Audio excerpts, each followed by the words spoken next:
Betting ಆಪ್ಗಳು ಮತ್ತೆ ಗೇಮ್ಗಳು ಆಡಿ ಮನೆಗಳು ಹಾಳಾಗೋಯ್ತವೆ. ಮನೆ ಅಲ್ಲ ಬರೀ ಗಂಡ್ ಮಕ್ಕಳಲ್ಲ, ಹೆಣ್ಮಕ್ಳು ಆ ಚಟಕ್ಕೆ ಬಿದ್ಬಿಟ್ಟವ್ರೆ. ಸರ್ ಇನ್ನು ನಿಮಿಷ ನಾನು ಯಾರು ಹೇಳ್ಬಾರ್ದು, ಅವ್ರ ಹೆಸರು ಹೇಳಲ್ಲ. ಹೆಸರು ಹೇಳ್ಬೇಡಿ, ಏನು ಹೇಳ್ಬೇಡಿ, ಹಂಗೆ ಹೇಳಿ. ಒಂದು ಹೆಣ್ಮಗಳು ಹ್ಮ್ 45 ವರ್ಷ ಏಜು, ಹ್ಮ್ ಕೆಲಸ ಮಾಡ್ತಾರೆ ಇಲ್ಲ ಹ್ಮ್ ಒಂದು ಕಂಪ್ನಿಯಲ್ಲಿ ಅಂದ್ರೆ ಇಲ್ಲ. ಹ್ಮ್ ಗಂಡ ಮಗ ಇಬ್ರು ದುಡಿತಾ ಇದ್ದಾರೆ. ಹ್ಮ್ ಗಂಡ ನಾನು ಫೋನ್ ಮಾಡಿ ಸರ್ ವಾಸ್ತುಗೆ ಬರ್ರಿ ಅಂತ ಹೋದೆ.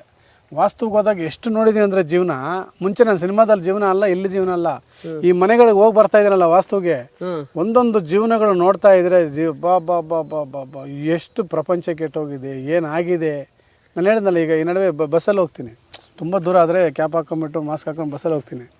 ಆ ಬಸ್ಸಲ್ಲಿ ಕೂತಿದ್ರೆ ಒಬ್ಬೊಬ್ಬರು ಒಂದೊಂದು ಮಾತಾಡೋ ಮಾತುಗಳು, ಒಂದು ಅವ್ರ ಕಷ್ಟಗಳು, ಅವರಿದ್ದು ಜೀವನ ಏನು ಅನ್ನೋದು ನನಗೆ ಈಗ ಗೊತ್ತಾಗ್ತಾ ಇದೆ. ಬಸ್ಸಲ್ಲಿ ಓಡಾದ ಮೇಲೆ ಗೊತ್ತಾಗೋದು. ನಾವು ಕಾರಲ್ಲಿ ಓಡಾಡ್ತಾ ಇದ್ರೆ ಏನೂ ಗೊತ್ತಾಗಲಿಲ್ಲ. ಬಸ್ ಹತ್ತದಾಗ ಪಕ್ಕದವನು ಒಂದು ಏಜ್ ಇರ್ತಾನೆ ಸರ್, 25 ವರ್ಷದ ಹುಡುಗ ಏನು ಮಾಡ್ತಾನೆ, ಬರೀ ಟಿಕ್ ಟಾಕ್ ನೋಡ್ತಾ ಕೂತಿರ್ತಾನೆ. 2 ಅವರ್ ಆಗಲಿ ಇಲ್ಲಿಂದ ಹಾಸನ್ಗೆ ಹೋಗೋವರೆಗೂ ನೋಡ್ತಾ ಇರ್ತಾನೆ ಅವನು.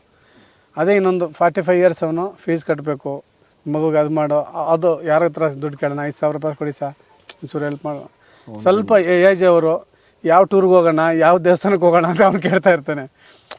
ಹೆಣ್ಮಕ್ಳು ಮೊನ್ನೆ ಒಡವೆ ತಗೊಂಡೆ, ಇದು ಹೆಣ್ಮಕ್ಳಿಗೆ ತಿಂತಿರಲ್ಲ, ಗಂಡ ತಂದುಕೊಡುತ್ತಾನೆ. ಅವರು ನಮ್ಮ ಮೊನ್ನೆ ಆ ಒಡವೆ ಮಾಡಿಸ್ದೆ, ಈ ಒಡವೆ ಮಾಡಿಸ್ದೆ, ಇವೆಲ್ಲ ನಾನು ಕೇಳಿಸ್ಕೊತಾ ಇರ್ತೀನಲ್ಲ ಬಸ್ಸಲ್ಲಿ. ಒಂದೊಂದು ಚರಿತ್ರೆ. ಹಂಗೆ ಒಂದು ಇಲ್ಲೇ JP ನಗರದಲ್ಲಿ ಮನೆಗೆ ಹೋದೆ. 45 ಇಯರ್ಸ್ ಅಮ್ಮ. ಈ ಥರ ಗೇಮ್ಸ್ ಆಡಿ ಬೆಟ್ಟಿಂಗ್ ಮಾಡಿ 40-50 ಲಕ್ಷ ಸಾಲ ಮಾಡಿಬಿಟ್ಟಾರೆ. ಆಫೀಸಲ್ಲಿ ಎಲ್ಲರ ಹತ್ರ ಒಂದು ಸಾಲ ಮಾಡಿ ಹಾಕ್ಬಿಟ್ಟಾಳೆ. ಮಗ 23 ವರ್ಷದ ಮಗ, 25 ವರ್ಷ, ಸಾಫ್ಟ್ವೇರ್ ಇಂಜಿನಿಯರ್ ಅವನು ಸಾಲ ತೀರ್ಸೋದು ಅಮ್ಮಂದು. ನಾನು ನೋಡಿದ್ರು, ಈಗ ಮಾಮೂಲಿ ಮಕ್ಳು ಆಡ್ತಾರೆ, ತಂದೆ ತಾಯಿ ಸಾಲ ತೀರ್ಸೋದು ನೋಡಿದ್ದೀನಿ. ತಂದೆ ತಾಯಿ ಮಗನಿಗೋಸ್ಕರ ಆಡಿ ಸಾಲ ಮಾಡಿ ತಂದೆ ತಾಯಿ ಮಗನಿಗೋಸ್ಕರ ಕೊಟ್ಟು ಲಾಸ್ಟಿಗೆ ನೇಣು ಹಾಕೊಂಡು ಸತ್ತೋಗಿರೋರು ನೋಡಿದ್ದೀನಿ. ಇಲ್ಲಿ ಅಮ್ಮ ಆಡ್ತಾ ಇದ್ದಾರೆ, ಮಗ ಸಾಲ ತೀರಿಸ್ತಾ ಇದ್ದಾನೆ.